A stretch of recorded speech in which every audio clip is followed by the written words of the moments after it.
자, 직관, 내면의 인도자와 연결된 상태. 그래서 세상을 이렇게 보는 것이 아니라 요렇게 내면의 인도자의 눈으로 내려다보게 됩니다. 이걸 우리는 통찰력이라고 하죠. 세상을 통으로 관찰을 함으로써 남들보다 몇 수 앞을 내다보게 됩니다.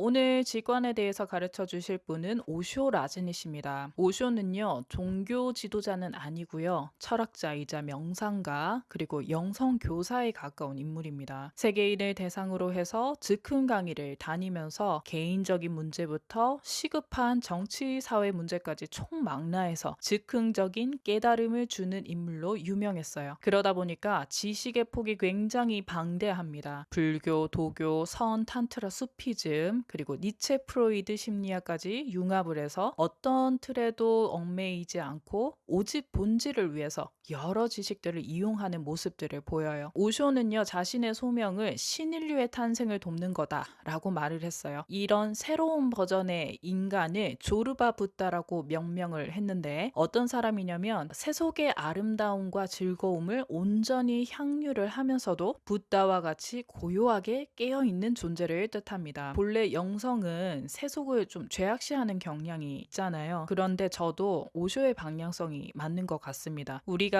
지금 이 시점에 태어난 이유가 있을 거잖아요. 지구의 풍요도 경험을 해야 되는 것이고, 그래서 정신과 물질의 조화를 이루는 인물이 앞으로의 시대에 걸맞는 모델이지 않을까 생각을 합니다. 오쇼는 이 조르바 붓다로 거듭나기 위해서 총 6가지 방면으로 나를 변화시켜야 된다고 했는데요. 그 중에서 오늘은 직관을 회복해 볼 겁니다. 자, 직관을 회복하면요, 크게 3가지가 좋습니다. 첫 번째, 내 인생에 찐 내비게이션이 생겨요. 우리 지금 너무 정보도 많고 또 AI 등장으로 시대가 급변하고 있는데, 이런 혼란 속에서도 나에게 진짜 필요한 것과 이제는 버려야 될 것을 본능적으로 감지가 가능하게 됩니다. 그리고 두 번째로 좋은 점, 영감 천재가 될 수 있습니다. 모든 건 발상과 선택이죠. 여러분들이 생각하는 영감 천재 누구 있어요? 저는 스티븐 잡스, 테슬라, JK 롤링 정도로 뽑아봤는데, 이분들의 특징이 뭐예요? 기존 틀에 얽매이지 않고 자유롭게 생각하고, 그리고 획기적인 아이디어를 인출을 해서 문명 자체를 바꾸는 사람들이죠. 그렇다 보니까 우리처럼 9 to 6 하지 않습니다. 자신의 리듬대로 살죠. 저도 이런 게 사람다운 삶이라고 생각해요. 요약을 하면 획기적인 아이디어로 진정한 자유와 풍요를 얻을 수 있다. 자, 마지막으로 좋은 점, 더 이상 불안함 때문에 자신의 삶을 통제하지 않아도 됩니다. 우리는 과거와 미래를 위해서 너무 많은 것들을 억누르면서 살고 있어요. 하지만 조르바 붓다처럼 세속을 제대로 즐겨보려면 지금 이 순간에 초점을 맞춰야 됩니다. 영성계나 성공 심리학에서도 현재에 집중하란 말 많이 하잖아요. 근데 불안하니까 잘 안 되죠. 하지만 직관을 가지게 되면 이런 현재를 신뢰하는 대담함을 가질 수 있게 됩니다. 왜? 내 내면의 인도자를 믿기 때문에.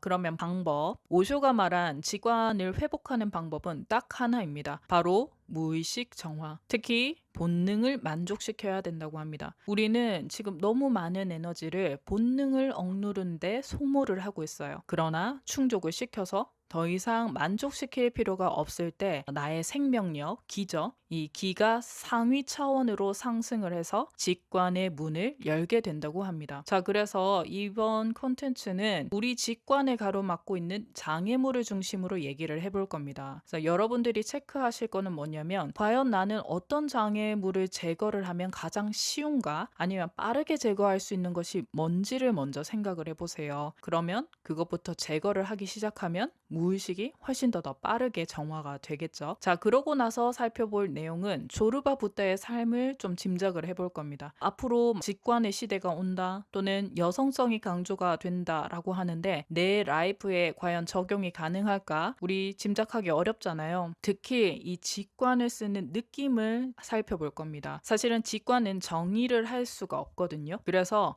일화를 통해서 느낌으로 좀 알려드리려고 해요. 그러면 시작해 볼까요? 오쇼에 의하면 우리의 무의식은 총 6가지 장애물이 있다고 합니다. 가장 바깥에 있는 육체적인 감각부터 순차적으로 들어가 볼게요. 지금 이 순간에도 세상은 아름다운 소리를 내고 있어요. 그리고 우리에게 꼭 필요한 메시지를 보내고 있습니다. 이거를 들으려면 귀와 눈, 촉각 이런 육체적인 감각이 깨어 있어야 합니다. 왜 그 인디언들 보면 바람의 방향이나 또 새소리를 통해서 적의 움직임을 간파를 하잖아요. 원래 우리도 그 능력이 있었어요. 하지만 불행히도 현대 사회 시스템에 우리가 익숙해지면서 인간의 신체 메커니즘이 완전히 오염이 된 거죠. 그래서 한정된 감각 안에서 겨우 정보를 받아들이고 있습니다. 그래서 우리는 세비지, 다시 날 것 그대로의 감각을 회복해야 합니다. 이렇게 인간은 육감이 날 서 있어야만이 비로소 품이 있고 순수하며 아름다워지게 돼요. 자, 그러면 이 육감을 훼손하는 근본적인 원인은 뭐냐? 오쇼는요, 정에 대한 두려움으로 봤습니다. 예를 들어 볼까요? 채취, 우리 몸에서 나는 고유한 살냄새,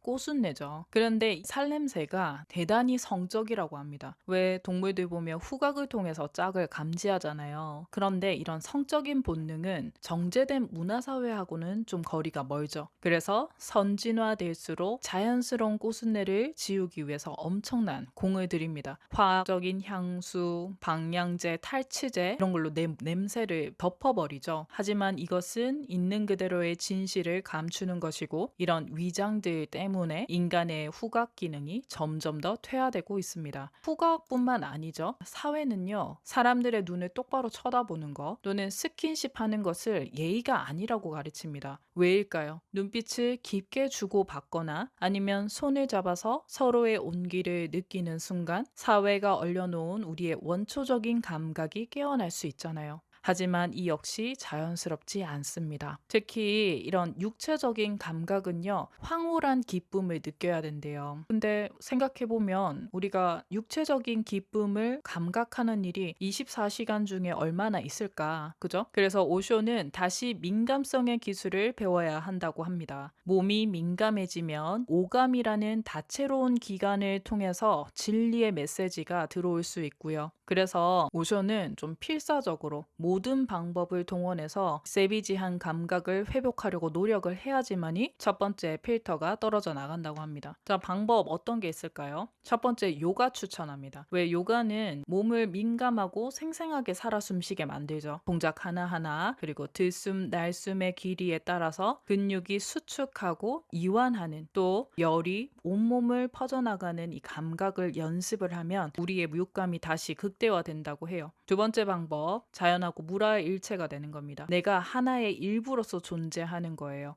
그래서 해변이나 산에 가셔서요. 또 잔디에 누워서 미묘한 냄새를 맡고 또 살결에 닿는 햇빛을 느끼고 바다 아니라면 몸을 감싸는 이 물결의 움직임을 생생하게 감각을 해보는 거죠. 저도 이 몸의 감각이 주는 메시지가 크다고 생각을 합니다. 동물이기 때문에. 따라서 생활 습관도 너무 사회 시스템이나 루틴에 억지로 맞추고 있죠. 근데 그렇게 하기보다는 내 몸의 반응과 본능에 따르는 게 건강하다고 생각을 합니다. 배고플 때 밥 먹고요. 그리고 피곤하면 언제든지 쉬는 패턴으로 바꿔보면 현대인들의 대부분의 병이 낫지 않을까 생각을 합니다. 자, 두 번째 무의식을 왜곡하는 층은 조건화입니다. 사회, 종교, 이념. 사회는 뭐가 있어요? 남녀, 그리고 나이에 걸맞는 행동. 그 외에 종교, 이념, 사상을 지키기 위한 특유의 규제들을 뜻합니다. 이런 규제들을 받아들이기 위해서는 내가 포함된 사회나 종교, 사회에 대한 믿음이 필요하죠. 믿음 체계. 하지만 이런 믿음들은 자연스럽지가 않죠. 왜? 내가 스스로 익힌 것이 아니기 때문에. 또 나의 믿음 체계 바깥에 있는 상대를 배척을 해야 하기 때문에 사랑, 인류애 그리고 깊은 교감을 파괴하게 됩니다. 근데 이거보다 더 큰 문제가 있어요. 사람은요, 믿음으로 인해서 안다고 착각을 합니다. 신을 모르지만 신을 안다고 생각해요. 하지만 우리가 믿는 것은 교리와 이론입니다. 이런 착각들은 본질, 진리로 가는데 오히려 방해가 되고요. 그래서 일종의 최면 상태에 가깝다고 볼 수 있어요. 예를 들어 볼까요? 사회면에서 남자는 강해야 된다는 조건화를 받습니다. 그래서 공격적이고 경쟁적이며 자기중심적으로 세팅이 되어 있습니다. 그러니까 어때요? 울면 안 된다고 교육을 받아요. 왜? 울면은 나약하니까. 하지만 이 눈물은 치유력이 굉장히 강합니다. 오쇼도 꼭 필요하다고 강조를 하잖아요. 그래서 저는 좀 남자분들이 많이 우셨으면 좋겠어요. 반면에 여자들은 눈물에 대한 억압이 없기 때문에 감정 치유는 쉬운 편인데요. 약함을 통해서 강함을 지배하려는데 눈물을 이용하는 경향이 있습니다. 하지만 이것은 정치적인 행동이고 정치적인 눈물에는 아름다움이 없습니다. 동의해요. 저도 예전에 모씨들에게 그랬던 것 같거든요. 무의식적으로. 미안합니다. 자, 근데요, 여러분, 이 조거나 제거하는 거 너무 어렵지 않아요? 왜냐하면 인간의 마음 안에는 정치뿐만 아니라 종교, 이념, 수많은 것들이 뒤범벅되어 있어요. 거의 맹신에 가깝기 때문에 쉽게 바꾸기가 어렵습니다. 하지만 조금만 비틀어서 생각해보면 또는 시간이 지나면 무용한 것들이 정말 많습니다. 예를 들어서 히틀러가 나치즘이라는 프레임을 통해서 세계를 휩쓸었죠. 근데 그 당시 독일인들은요, 이 믿음 체계를 적극적으로 지지했습니다. 하지만 현재 시점에서 바라보면 이거는 그저 광기 어린 최면에 불과하죠. 따라서 나의 믿음 체계, 이 믿음 체계가 올바른 신념인지 아니면 그저 아집인지를 분별해보고 싶다면 할머니 권법을 쓰면 좋습니다. 먼 시점에서 지금을 바라보는 거예요. 그러면 이 많은 부분들이 무용한 것들이 많습니다. 이런 식으로 믿음 체계를 버려가는 데 집중을 해야 되는 것 같아요. 그래서 갇혀있던 사고가 외부로 향하게 되면요, 그때서야 비로소 탐험 정신과 순수성이 떠오른다고 합니다. 자, 아이처럼 사시기 바랍니다. 항상 열려있는 마음으로 틀없이 흡수를 해야 되고요. 그리고 미지를 탐험하는 것을 불안해하는 것이 아니라 좀 즐겼으면 좋겠어요. 자, 그리고 이거 중요해요. 설령 어떤 것을 깨달았다 하더라도 이것을 믿음 체계로 삼으시면 안 됩니다. 지금 오쇼의 가르침, 전제 차원을 깰 수는 있을지는 몰라도 이거를 믿음으로 삼아버리면 다음 차원으로 넘어가는데 방해가 돼요. 그래서 이 지식을 받아들일 때는 끊임없이 내려놓고 버리고 떼어내는데 사용을 해야 됩니다. 자, 이런 마음을 가진다면 두 번째 층, 이 조건화도 가볍게 깨질 수 있습니다. 자, 세 번째 필터, 가짜 논리와 합리입니다. 가짜가 있다고? 이성을요, 나를 변론하고 변명하기 위해 쓰면 가짜예요. 주로 남성에게 보이는 무의식이고요. 쭉 읽어보니까 미성숙한 T들한테도 해당되는 것 같아요. 저도 T거든요. 집중해서 볼게요. 일단 지식과 논리는 내 체험은 아니죠. 외부에서 빌려온 것이고, 그렇기 때문에 진정한 삶의 단계는 아닙니다. 그러면 가짜 논리가 어떤 건지 일화로 예를 들어 볼게요. 어떤 사람이 물에 빠졌어요. 그래서 수영을 못한다고 막 외치고 있어요. 그런데 저기 노인이 한가롭게 그 모습을 보면서, 아, 나도 수영 못하는데 당신처럼 소리 지르지는 않습니다, 이렇게 말을 합니다. 자, 어때요? 노인의 말 자체는 틀리지가 않죠. 하지만 상황에는 맞지 않습니다. 세상 일은요, 같은 말이라도 그 상태와 상황에 따라서 달리 해석이 됩니다. 그래서 내가 어떤 말을 하느냐보다는 어떤 상태, 어떤 존재냐가 더 중요해요. 아주 멋들어진 진리를 말하더라도 내 안에 있는 내면, 그러니까 의도가 다르면 그 뜻과 향기와 리듬이 완전히 달라져요. 그래서 내가 지금 가짜 이성을 쓰고 있는지를 항상 경계를 하셔야 됩니다. 만약에 내가 어떤 논리를 쓸 때 이게 나의 합리화와 방어를 위해서 이 필터를 만들고 있다면 이거는 가짜입니다. 반면에 참은요, 항상 문을 만듭니다. 논리를 활용을 하고요. 그리고 결국에는 초월하는 길을 찾습니다. 그래서 칼 아스퍼스는요, 참된 이성은 개방성이고 투명성이며 종합 전체성으로 가려는 의지다 라고 말을 했어요. 아, 저도 이 지식으로 안정감을 찾는 편인데요. 그러다 보니까 내 신념을 지키기 위한 정보만을 받아들이고 있지 않나라는 생각이 들더라고요. 앞으로는 좀 반대편의 생각에 귀를 기울여 보는 연습도 해야겠다는 생각을 했습니다. 자, 네 번째 층은 가짜 느낌입니다. 느낌도 가짜가 있대요. 주로 여성한테 보이는 거고요. 쉽게 말하면 과잉된 감정입니다. 그것을 표출을 하는 것인데 무능력한 공감이라고 했어요. 자, 이웃집에 불이 나면 어떻게 해야 돼요? 후딱후딱 양동이 들고 뛰어가야 되죠. 근데 이런 총각을 다투는 상황에서 사람들한테 불 꺼달라고 엉엉 우는 것은 아무런 도움이 되지 않습니다. 참된 느낌은요, 내 감정에 취하는 것이 아니고 직접적인 경험이자 몰입입니다. 그렇게 할 때 공감을 넘어서 교감을 할 수 있게 돼요. 책 한 줄이 와닿았다, 또는 지금 이 컨텐츠가 와닿았다, 그러면 직접 해봐야 됩니다. 그래서 가슴으로 직접적으로 느껴야지만이 변화가 일어나요. 그래서 내가 가짜 느낌을 쓰고 있지 않나 의문이 든다면 지금 생활 속에서 배어나오고 있는지를 체크하시면 됩니다. 이렇게 행동하고 가슴하고 조금씩 일치하기 시작하면 네 번째 무의식도 정화될 수 있어요. 자, 다섯 번째 층. 우리 무의식을 왜곡하는 것은 본능의 억압입니다. 우리 본능 많이 누르잖아요. 누르고 있는지도 모르는 사람들도 있어요. 이분은 구제프라고 러시아 사람이고요. 영성 공부하시는 분들은 구르지에프로 더 익숙할 겁니다. 자유의지는 착각이다라는 주장을 하신 분이에요. 쉽게 말하면 인간은 무의식에 의해서 휘둘리고 있다. 계속 볼게요. 뭐라고 했는지. 자, 우리 인간은 7개 차크라가 있잖아요. 그리고 각각의 고유한 기능을 하고 있는데 우리가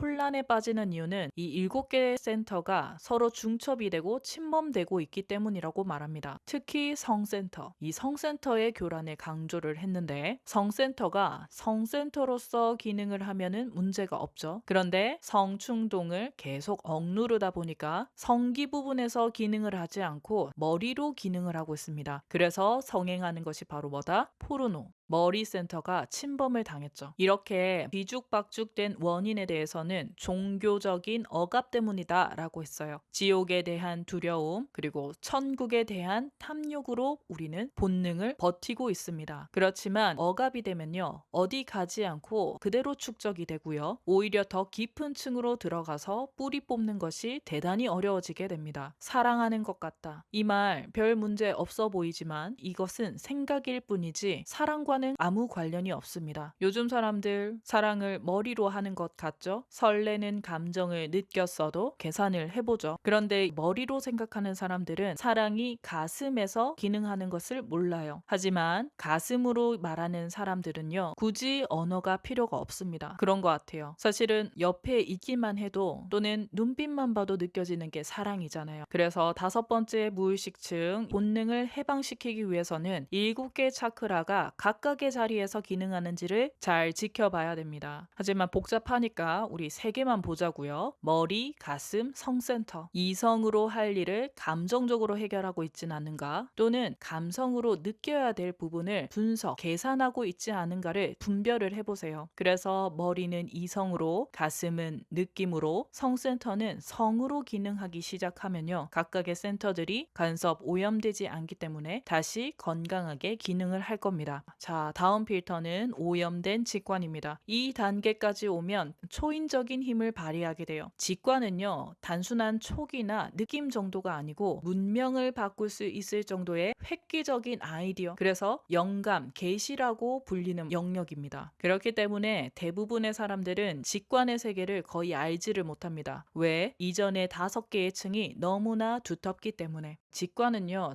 짐작하시겠지만 이 인간의 이성과는 완전히 다른 현상입니다. 왜? 이성은 결론에 도달하려고 하면 논리라는 단계가 필요하죠. 하지만 직관은 그냥 도약하는 거예요. 과정이 없습니다. 그래서 저는 직관을 그냥 아는 능력이라고 표현합니다. 해답을 그냥 아는 거예요. 이게 통찰력이죠. 어떻게 알아요? 내면의 인도자가 위에서 내려다보기 때문에. 그래서 영적인 성각자나 큰 부를 이룬 사람, 그리고 대형 크리에이터들은 직관력이 좋은 사람들입니다. 스노우폭스의 조승호 회장, 그리고 크리에이터는 기안84, 이런 분들이죠. 자, 이 정도의 파격적인 감각을 얻기 위해서는 어떻게 해야 되느냐? 우리 여기까지 도달하고 싶어서 지금까지 들은 거잖아요. 그런데 너무 뻔하게도 마지막 실험 때는 이성적인 노력입니다. 천재 중에서 노력 안 한 사람 없잖아요. 이 노력을 왜 해야 되냐면 이성의 일을 완전히 소모를 해야지만 내 탐욕과 고정관념, 에고가 부서지기 때문입니다. 이렇게 이성이 완전히 소모가 되면 어떻게 돼요? 정신적으로나 육체적으로 힘이 빠지죠. 이완.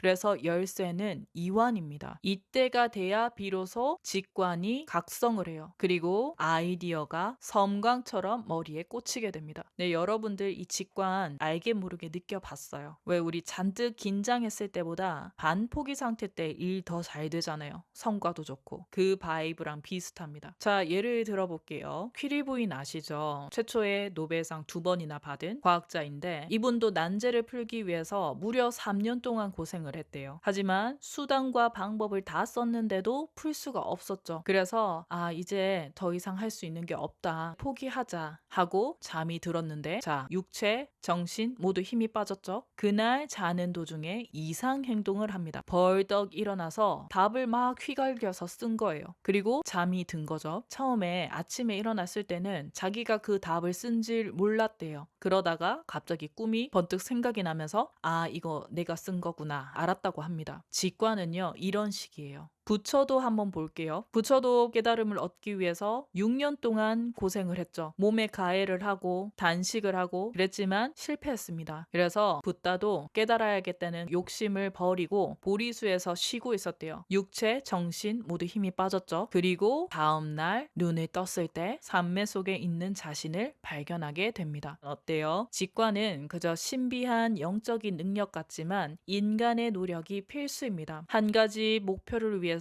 온몸으로 부딪히면서 수단과 방법을 가리지 않고 이성을 써본 사람들에게 주어지는 거예요. 그래서 이나모리 가지오는요 일본의 경영의 신이라고 불리는 분인데 이분은 항상 자신한테 물어봤대요. 하늘이 감동할 정도로 인간의 도리를 다하였는가? 진인사 대천명이죠. 여러분들도 여러분들 분야에서 최선을 다하고 계실 텐데요. 이런 노력들 자체가 사실은 직관을 여는 연습을 하고 있는 겁니다. 물론 붓다만큼의 강도는 아니겠죠. 하지만 하고 있다는 거예요. 이걸 알아야 돼요. 그래서 나의 노력을 실패라고 생각하면 안 됩니다. 직관을 열고 있는 연습을 하고 있다. 거기다 플러스 당부드릴 것은 힘 빼는 연습도 함께 세트거든요. 휴식, 숙면, 산책 같은 이완되는 것도 잘 챙겨주세요. 자, 이렇게 5층이 모두 사라지고 이성이라는 고정관념이 사라지면 그때부터는 직관이 꽃이 핍니다. 이렇게 직관이 꽃이 피면 그때부터는 아이디어가 스쳐 지나가는 것이 아니라 끊임없이 솟아오르게 되고요. 그래서 내가 필요할 때 언제든지 직관 속으로 들어가서 옳은 방향, 바른 방향을 얻을 수 있게 됩니다. 그래서 인도에서는 직관을 내면의 스승이라고 불렀어요. 왜? 나의 참나하고 파장을 맞추는 일이기 때문입니다. 종합하면요. 6개 무의식을 내가 가능한 것부터 해체해 나가기 시작하고 내 일을 열심히 하면 됩니다. 그러면 인간의 최고의 경지인 직관의 차원에 이르러서 조르바 붓다처럼 세속을 즐기면서 자유롭게 창조를 해 나갈 수 있어요. 저는 4번을 해보려고요. 제 느낌과 신념을 행동하고 일치시키는 연습을 해봐야겠어요. 자, 다음은 조르바 붓다, 우리가 지향하는 삶이죠. 키워드는 여성성입니다. 운해적인 삶을 뜻하는데요. 기존에는 좌뇌 세상이었죠. 이때는 운해 지능이 없어도 사는데 지장이 없었습니다. 그저 논리와 이성이 발달이 되어 있었으면 장땡이었어요. 반면에 운해형 인간은 비논리적이다, 또 비이성적이라고 저평가를 받기도 했습니다. 하지만 미래는 좌운해의 조화가 정말 중요해지고요. 특히 앞으로는 예측 불가한 시대잖아요. 그래서 뭐가 중요해요? 즉각적인 대응. 그때그때 내 내면의 인도자와 연결이 되는 운해의 영역이 훨씬 더 커질 거라고 예상이 됩니다. 자, 그러면 운해형 인간 어떤 특징 가졌는지 한번 볼게요. 여러분들은 얼마나 해당이 되는지 보세요. 세상일, 사회 시스템이죠. 그리고 그로 인한 의무들로부터 멀어져 가고 그보다는 내 내면에 있는 존재에 관심을 갖고 이너피스 그리고 지복, 더 없는 행복의 세계로 나아갑니다. 순간순간을 살 뿐이지 오지 않는 미래나 과거에 매여 있지 않습니다. 또한 시적인 삶, 관계 속에 있는 그 느낌에 관심을 둘 뿐이지 이해나 계산적인 삶에 관심을 두지 않아요. 자, 여기까지 들으니까 어때요? 저는 과거라면 정말 불안했을 것 같아요. 저래서 밥은 먹고 살까? 현실적인 생각이 들더라고요. 심지어 비논리적입니다. 우파니샤드는 고대 인도 철학서거든요. 자, 보시면 신은 존재한다. 신은 아름답고 그대의 심장 가까이에 있다. 하지만 이유는 묻지 마라. 나는 철학자가 아니다. 세상에. 이 티들 뇌저로지 않겠어요? 예수도 마찬가지입니다. 하나님은 천국에 있고 나는 그의 아들이다. 그는 나의 아버지시고 하지만 증명할 수는 없다. 그러나 나는 안다. 운해형 인간은요, 진술은 할 수 있는데 근거를 들지는 못합니다. 과연 좌뇌 인간들이 이해를 할 수 있을까요? 반면에 운해형 인간들은 답답하죠. 그냥 알 수 있는 건데 자꾸 근거를 내놔라고 하니까 답답한 거죠. 하지만 운해로 해결하는 방법도 있다는 거죠.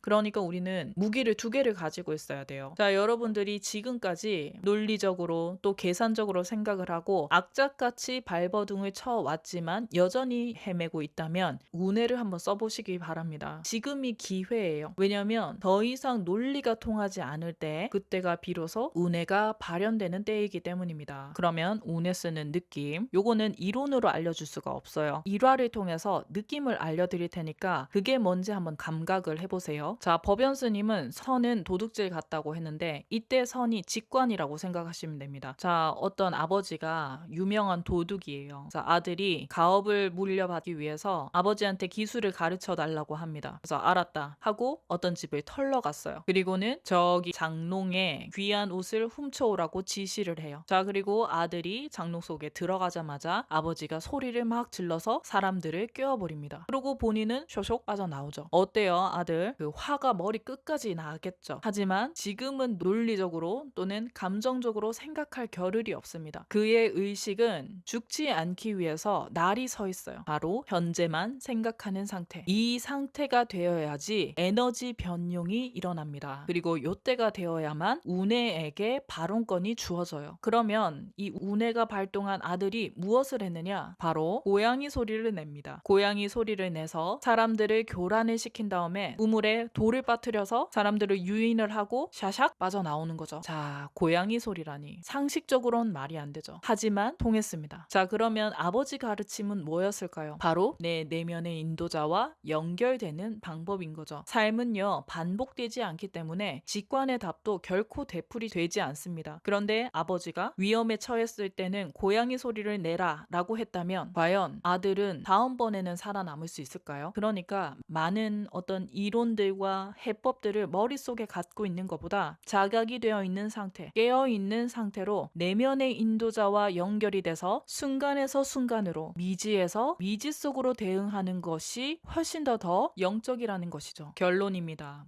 무심으로 사셔야 돼요. 직관을 열려면 무심으로 사셔야 됩니다. 무의식이 깨끗한 상태, 그게 무심이거든요. 앞으로는 예측 불가한 시대죠. 논리적인 대비가 먹히지를 않습니다. 그렇기 때문에 앞으로는 내 내면의 인도자와 연결이 돼서 감각적으로 해결을 해야 돼요. 그렇게만 될 수 있다면 지금처럼 억지로 애를 쓰고 복잡하게 생각을 하지 않아도 그냥 나도 모르게 순식간에 해결하는 경험을 하시게 될 겁니다. 어떤 느낌인지 알겠죠? 자, 다음 내용으로 마무리하도록 하겠습니다. 감각을 느끼셔야 돼요. 선사 두 명이 칼싸움을 하면 결론이 나지 않는다고 합니다. 왜? 둘 다 생각하지 않기 때문에. 무심, 무의식이 정화된 상태. 상대가 공격하기도 전에 이미 내 내면의 인도자가 알고서 방어를 한다. 상대가 심장을 겨눈다는 생각, 날선 자각이죠. 그것과 동시에 방어의 생각이 동시에 일어나야 한다. 두 생각 사이에는 결코 틈이 없어야 된다. 순간에서 순간 내면의 인도자, 직관과 함께하라. 나 자신을 직관에 내맡겨라. 절대 마음에 들어오지 못하게 하라. 무심으로 사십시오. 칼싸움을 하는 선사처럼 무심으로 사십시오. 여러분의 지구 삶을 응원합니다. 감사합니다. 사랑합니다.